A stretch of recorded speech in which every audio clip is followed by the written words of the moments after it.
Alright, greetings and welcome to another Warhammer 40,000 Kill Team video where today I'm going over the Chaos preview for Kill Team 3.0.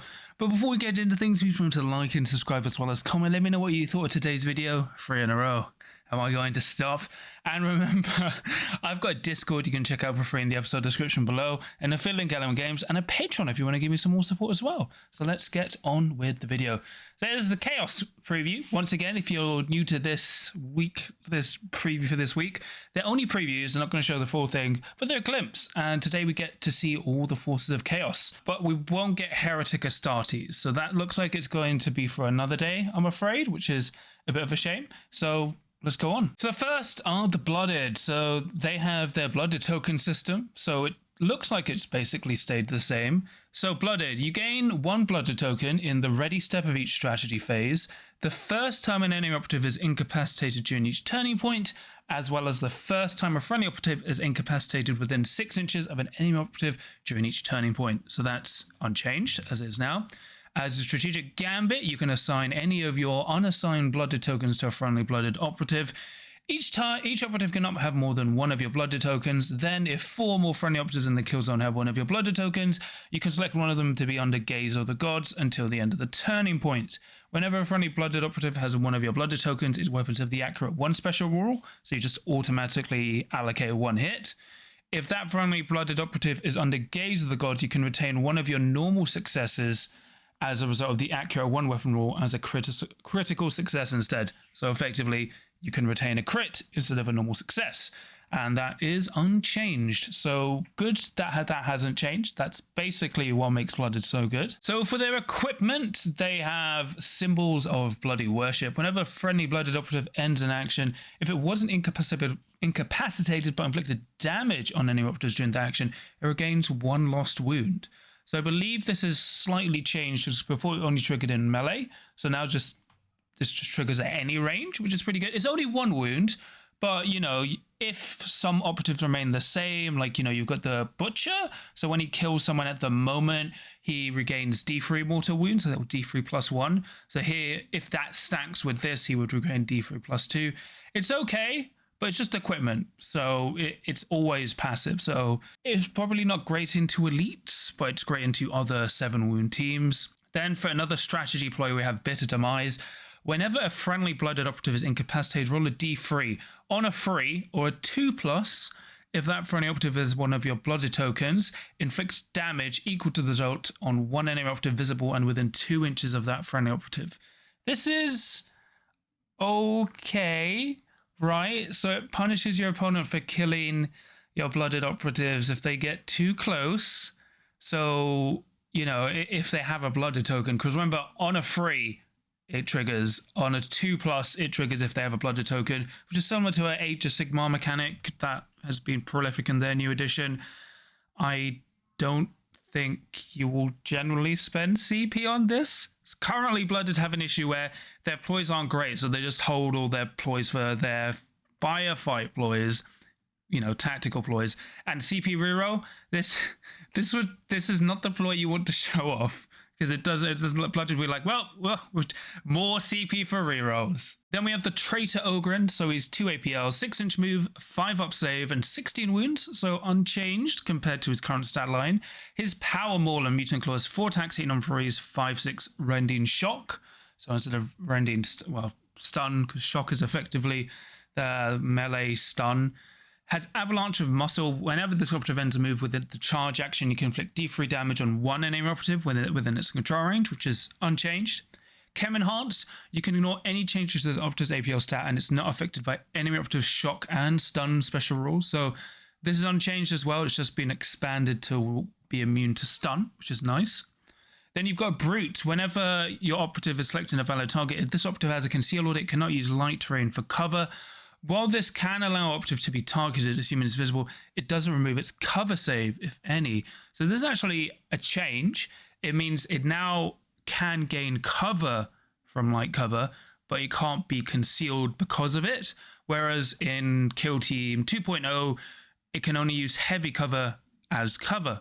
So that's an you can also use other enemy operatives, which probably needs an FAQ, because Currently, it needs 15 or less wounds, I believe. So Brute, he just crouches behind a friendly operative. But also, it does mean, like, even if you can only get him light cover, he's still getting cover, he just can't hide from it.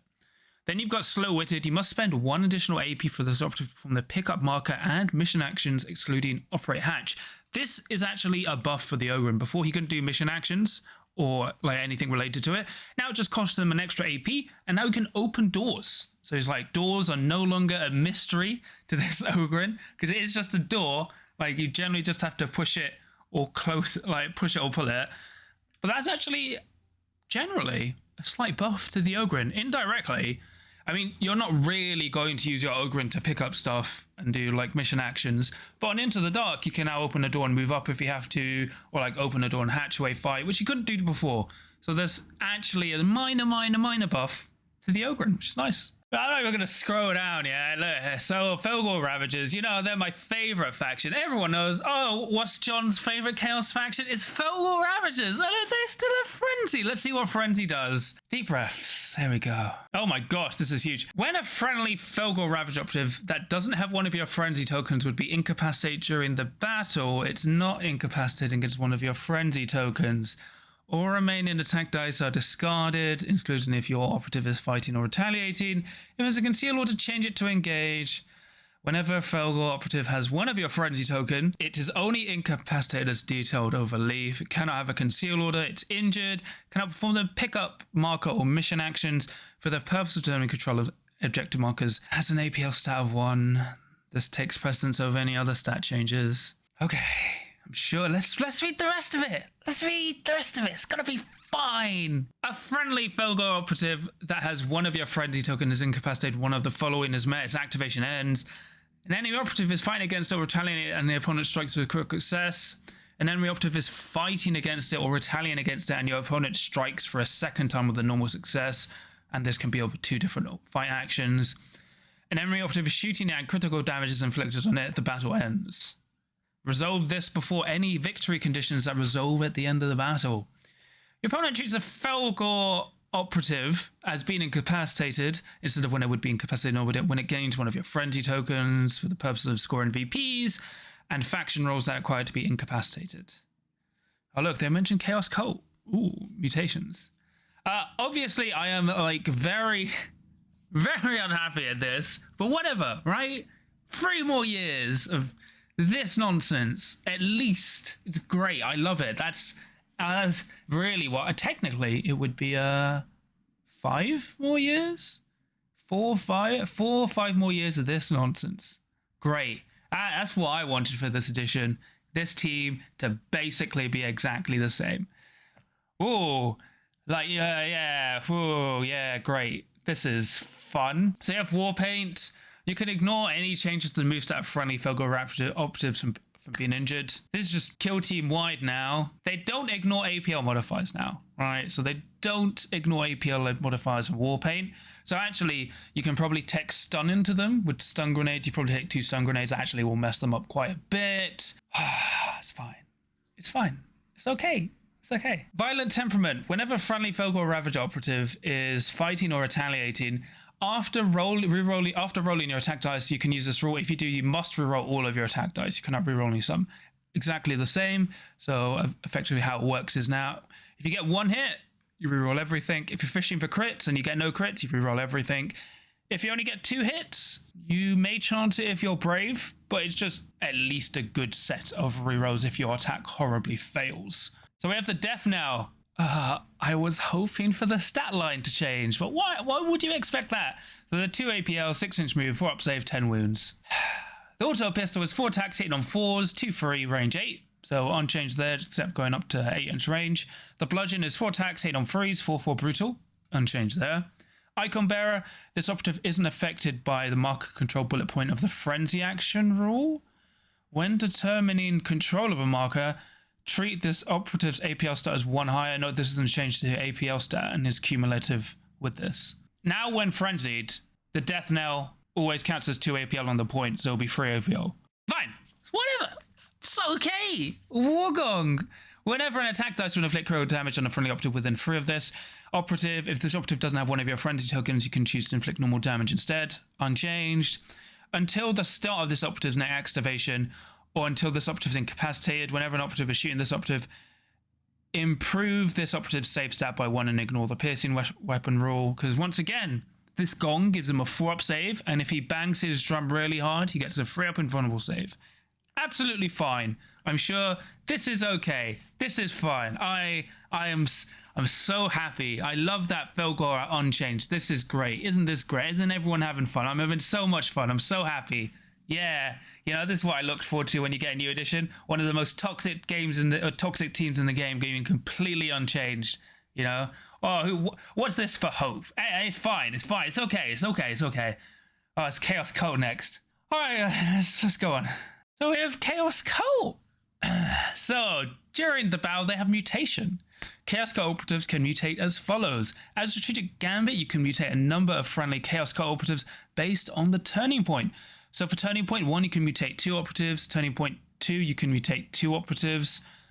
Turning point 3, you can mutate 3. And turning point 4, you can mutate 4. Whenever a friendly devotee operative incapacitates an enemy operative within its control range, it can mutate. Each operative cannot mutate more than once per turning point.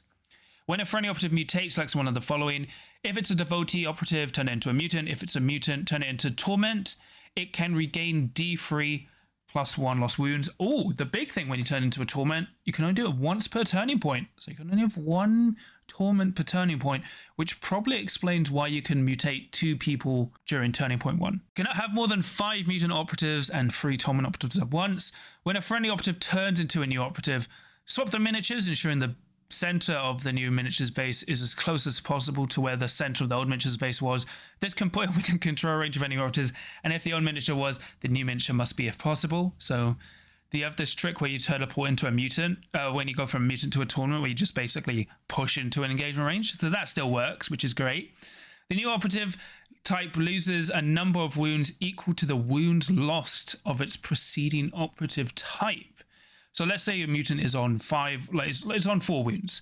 So the torment would mutate now, but with 3 less wounds. So that's actually a better change. I think that's fair than at the moment when you mutate into full health and you don't get your full health because it was based on healing. So that's fine. It's still the same operative for any rules it already has been selected for. The operative is simply a new operative and operative type, and we'll use that new type's miniatures and data cards rules. So basically, it's now always the same operative, no matter how much it changes. It's just it has a new data card. So that's some slight changes there because they were considered new operatives. So looking positive so far. Look, I'm fine. I've got my Fellgor out of my system. So then we have the accursed gifts. These are rules that for any Chaos Cooperative gains when they turn into another operative type. The first time a friendly devotee turns into a mutant, you select one of your primary cursed gifts. The first time a mutant operative turns into a torment, you select one of your secondary cursed gifts. All friendly mutants operatives have your primary gift, and all torment operatives have your primary and secondary cursed gifts. You cannot select the same accursed gift more than once per battle. So go Continuous, which is improve your save stat by 1, which is unchanged. So, you can have Torments with 4-up saves. Sinewed, you can ignore any changes to the hit stat of this operative's melee weapons from being injured. This operative's melee weapons have the Brutal special rule. So that's unchanged as well. So probably, if these are unchanged, the other options are unchanged, which would be interesting, especially with the +1 move. I wonder what happens to the winged ability. Maybe it's easier to climb, or they might get gliding. We'll see. But it looks like most of the other gifts are unchanged based on what we can see with Continuous and Sinewed. So for equipment, you have Bayful Script. Once per battle as a strategic gambit, change one of your accursed gifts. Note that if it's an accursed gift, but an operative that has the abhorrent mutation firefight ploy, only that operative benefits from this. So this is kind of a 2-for-1. So you basically can change one of your gifts in general, but the abhorrent mutation firefight ploy lets you, as a firefight ploy, pick an additional mutation for a single operative. So, a single mutant. Well, it might be a single operative. So they've also confirmed that ploy still exists. So that's why this is a good 2-for-1. So that's fine there. Then you've got Exhalation and Pain. Friendly Chaos Cooperatives cannot be injured whenever whenever an operative is shooting at a friendly Chaos Cooperative that's wounded, you can reroll one of your defense dice. Completely unchanged. That's how it works now. So that's really good there, right? So you stack it with continuous into shooting kill teams, and all of a sudden your mutants and torments have a 4-up save, rerolling rerolling one of your defense dice if they've lost any wounds. So that's good. Those are all unchanged, and the Baleful script is a nice change, and also confirming that the Abhorrent Mutation is effectively unchanged as a 5/5 ploy. So we have one of the Dark Commune, the Blessed Blade, which is 2 APL, 6-inch move, 5-up save, 8 wounds, so unchanged there. 4 attacks, 8 4s, 4/6 lethal, 5-up, which is unchanged. He has the Cut Them Down special rule. Whenever an enemy operative performs the fallback action while within control range of this operative, you can use this rule. If you do, inflict D3+1 damage on the operative before it moves.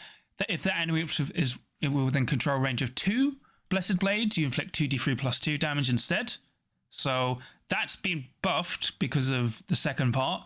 Although, generally people are never going to fall back, but it's a nice rule to have.